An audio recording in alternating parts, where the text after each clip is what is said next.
What's a good retention percentage rate to aim for? Is it 60%, 70, or is it even more than that? Across the board, you'll find that people keep mentioning high numbers, but they seem so unachievable. What if I told you that all those numbers aren't just hard to get, but sometimes even impossible to get, especially if you also want videos with a lot of views? Here's an example of a video that has 100 million views. I want you to guess the retention percentage. Let me reveal it. There you go. It's not even 50%.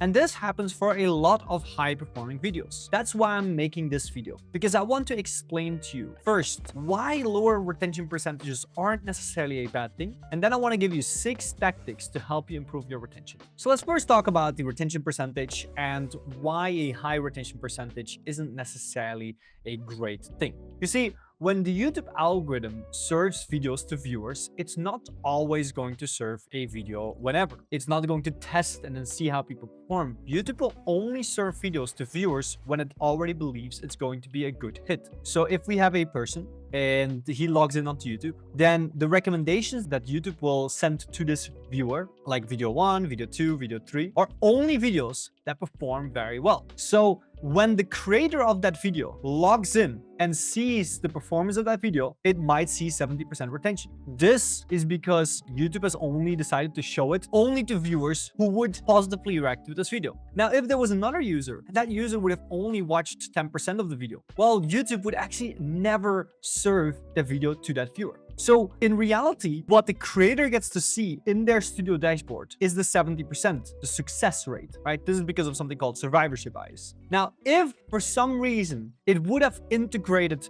both of these retention percentages from the person who didn't get to serve the video and the video that got the person who got served the video, then it actually would be 40% retention. And this is what you see on your studio dashboard, and that's why the numbers become fairly unreliable. When we see a video with, for example, 70% retention, often people think that's a really great thing, but it's actually not that great, because it could be that simply this video was only served to highly engaged viewers, and it wasn't served to a wider audience who might not necessarily watch that long, but still feel satisfied. So that's the number one explanation, and that's the reason why I always explain this. I even have a course explaining this one. But I mean, I'm just gonna explain it because it's so simple. What we look for in retention charts is the behavior of the retention chart. Because whether it goes to 70% to 60%, or it goes from 50 to 40, we're losing people. And that's what matters. Whether we're losing, yes or no. Not the actual percentage, because the percentages depend on who it gets served. Now, that being said, next I want to tell you 6 tactics that you can use to improve your retention, or shall I say, to make people more engaged with your videos. The first tip is to work on your inner intros, especially when we use warm intros, where we say all the information. We use 4 elements. First of all, you want to make sure that each of your intros has a good confirmation. This means that whatever your title is promising to the viewer, whether that's a certain topic or a certain format, we state this to the viewer and we let them know that, hey, you're gonna get this.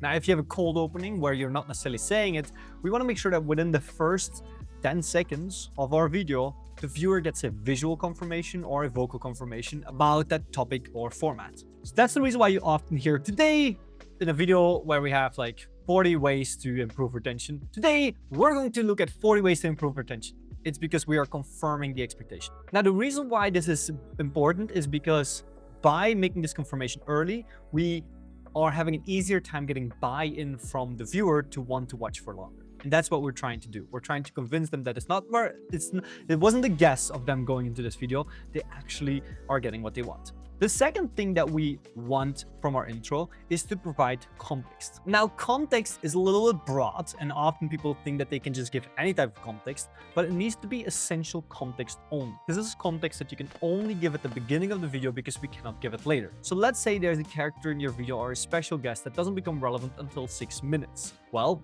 we don't want to give that context at the beginning of our video already. We actually want to wait until the person becomes relevant and then give the context right over there. That way, the viewer doesn't need to sit with this piece of information all the way until then. Now, if you ask me what is the type of context that could be essential, well, the structure of the video. Maybe it's a stair-stepping video where each time it gets crazier and crazier. Or maybe you want to establish a strong why that is important to keep people engaged. Then your why could sometimes be essential context. Or there's a special rule in your video, and this rule needs to be established early because we're going to execute or we're going to hit on that very, very quickly. Then the third element of a really great intro that makes people way more likely to watch for a long period of time is to set a goal or a direction. Now, what is the difference between the two? A goal is pretty precise. It's, for example, we're going to build a house. That's a very exact goal. It's very tangible. We know exactly where we're going, and we know that in the journey that we're going to do everything to build that house. Once the house is built, that's when the journey is over. But some videos don't have a clear journey. In that case, we establish a direction.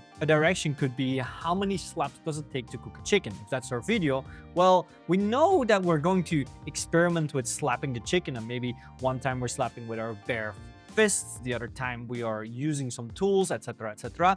And the goal is to cook, but the actual answer to our entire story of how many slaps does it take to cook a chicken isn't answered until the end. So here we're talking more about what we're going to do in general, and we're setting a little bit of a direction, and that is good enough to also keep people engaged. Because what we are just trying to do with setting the goal is we're making sure that viewers are understanding how each action is important. And lastly, and this is the one that is not often mentioned, the big difference between your intro, my intro, and other people's intro is tone. Now, tone is the way we talk, the visuals that we're using, etc. And tone is also important for autoplay. Because this is the thing, when people click on your videos, they don't just click because of the title, the thumbnail. They click because of the title, the thumbnail, the creator, the age of the video, the amount of views, and even the autoplay seconds at the beginning. So the autoplay seconds are very important to think about visually because they set the tone of the video. The way you talk, the visuals that you show, etc. So all in all, these are important elements that you establish through either saying those kind of things or visually establish these elements just to make the viewer more likely to stay engaged for longer. The second tactic that a lot of top creators use that is really good for retention is to reduce the amount of segmentation loss. Now, first, let me explain what segmentation loss is, and then I'm going to tell you some simple ways to reduce the amount of segmentation loss. So segmentation loss is the natural loss of interest that we have between two segments. So if you have our first segment here and the second segment of the video right here, the time in between, the transition, that's where segmentation loss happens.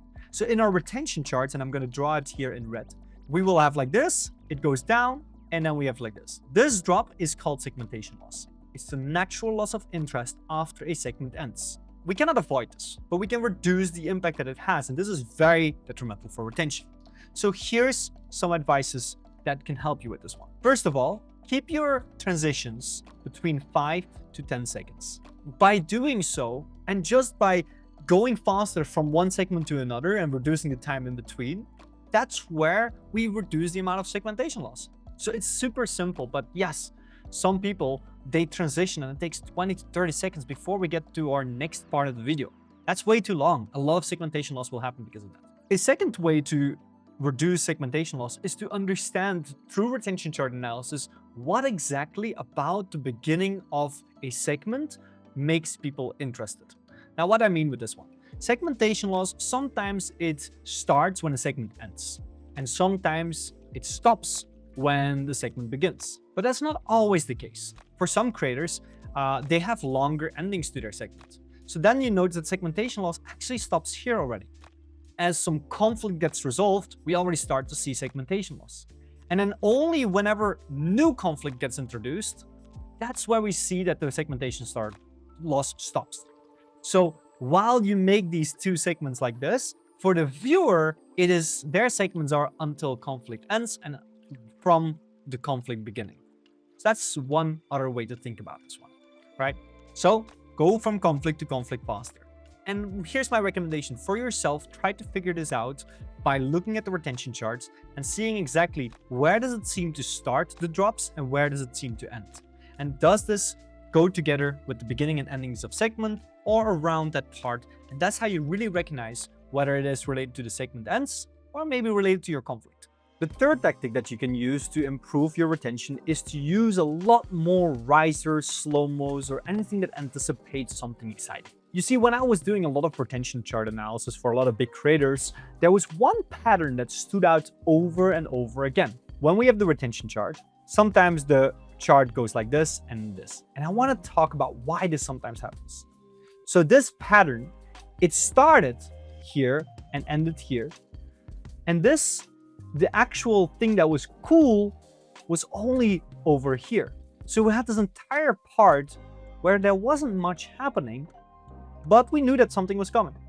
But what made it so powerful was the fact that during that entire part, they used riser sound effects. Like, I'm gonna let the editor play a riser sound effect. Like, you see that sound effect there? That one makes you anticipate. But that was a pretty quick one, so you would use that in the seconds leading up to the big reveal. But you can also have music that slowly builds up. And what we know is that the music is often already used by viewers to understand that something big is coming. So start to use more risers or escalating sound effects or music that help the viewer understand something is coming, even when you're not visually showing this. This is super powerful, and this makes it that you can make somebody, instead of 10 seconds of build-up, you can make them watch for about 1 to 2 minutes. It's really powerful when the promise is big enough. The fourth tactic is a very simple one, and it should be talked about, but doesn't always get talked about enough. It is visualize, visualize, visualize. Now, what do I mean with this one? A lot of times what I see, and this is less present with really top creators, but more present in the middle range where people have to edit fast, is they don't visualize enough, whether it's through pre-roll or insert shots. But let's say I am saying something and I'm talking about a horse. Well, we want to make sure that on screen there is a horse visible, or whether that's maybe an image or it's a B-roll.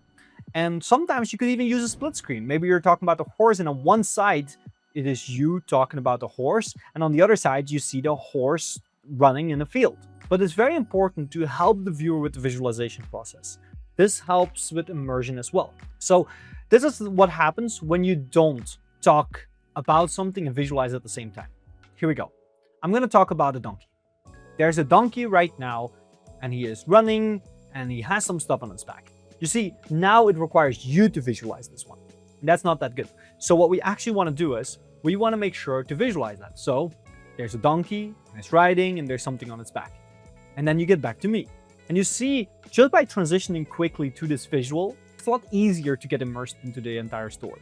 And that's the same thing that we're doing. Whatever we can visualize, we visualize. We don't say, oh, he's feeling nervous. No, we show a person feeling nervous. That's what we're doing. We don't say things, we visualize and show it to the viewer. And that way, they get immersed and stay immersed for a lot longer. Now, before I reveal the fifth and sixth one, I want to quickly mention the Million View Club, linked in the description. It's a platform that we've built with a lot of this knowledge there, and it's a lot more comprehensive and kind of in the style that we're doing right now using a whiteboard. So head over to millionviewclub.com or link in the description. Now the fifth tactic, and that's the next tactic, this one is cutting too fast or cutting too slow. When we make content that's engaging, we don't want to cut too fast, because if we cut too fast, then the brain is unable to keep up, and it gives this jarring feeling. You know, it makes us not feel so happy. Because what happens is when too much information enters the brain and it all starts to overlap and stuff, it leads to something called cognitive overload. In simple terms, the brain just gets overwhelmed with information and now has to try to keep up, and it's going to forget about certain pieces of information. It's going to mix things up. It's not really great. So we want to avoid cutting too fast, and soon I will tell you the amount of seconds that you have to think about. But if you cut way too slow and there's not much visual stimulant going on, then the brain doesn't get cognitive overload, it gets bored. So in a way, we could say it's cognitive underload. There's not enough to keep us engaged. So there is like a nice balance. And typically here are the things that you want to remember. Two things. First of all, if you think about cutting too fast, think about, are your shots getting at least 1 to 3 seconds every single time you swap to a new visual and stuff? Yes, in an action scene where there's lots of stuff happening, you could lean towards the 1 second mark, or sometimes because the shot is not that important and you just want to increase the visual intensity, you could go slightly lower. But in general, the rule of thumb here is to make sure that your shots are shown for at least 1 to 3 seconds. And if you cut shorter than that for an extended period of time, then people could get this jarring feeling or this feeling of cognitive overload. So make sure that you don't cut too fast. Now, if you want to also know whether you should go for 1 second or 3 seconds, this depends on the complexity of the shot. So if your shot is, for example, only you talking to your camera, well, this shot is very easy to interpret. There's not much happening here.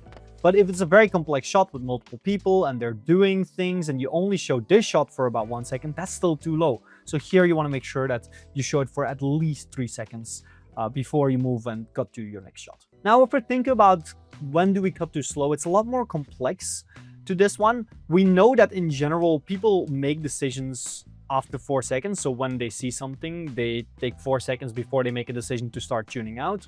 But here's the thing, cutting too slow is not necessarily always a problem. Yes, you could get bored if there's not much happening. But in an early example in this video, I also explained that when there is this suspense and you have this music rising up to a big moment, well, you could keep people 1 to 2 minutes even if we're not cutting. So the right cutting speed for avoiding boredom isn't that clear, but just understand that if for 15 seconds you are not visually changing something or there's nothing exciting happening, then people are more likely to get bored. So this is more a little bit depending on so many factors. You just want enough stimuli, both visually as well as what is being told. And the sixth but last tactic is a very unique one, but I absolutely love this one. It is varying the segment length. Now, here comes the rule of 3, right? First segment, let's say it's about 1 minute. The second segment, it's about 1 minute. So there's not much depth. While the third segment, let's change the length. Let's make this one 3 minutes. By having this varied segment length, it's a lot easier for viewers to stay engaged. So if everything is going to be 1 minute, it's very easy for people to feel like they're getting a repetitive experience. But by changing this, you could go also more in depth here, some segments faster, some segments longer. If you do all those kind of things, it is way easier for viewers to stay engaged and stay interested in the video as well. So all that being said, that was a quick demonstration of a few tactics to help improve retention, as well as an explanation of why it's not always that great to have retention that hits about 70%. Thank you so much for watching. If you want more of these, let me know in the comments, and I will see you in the next one.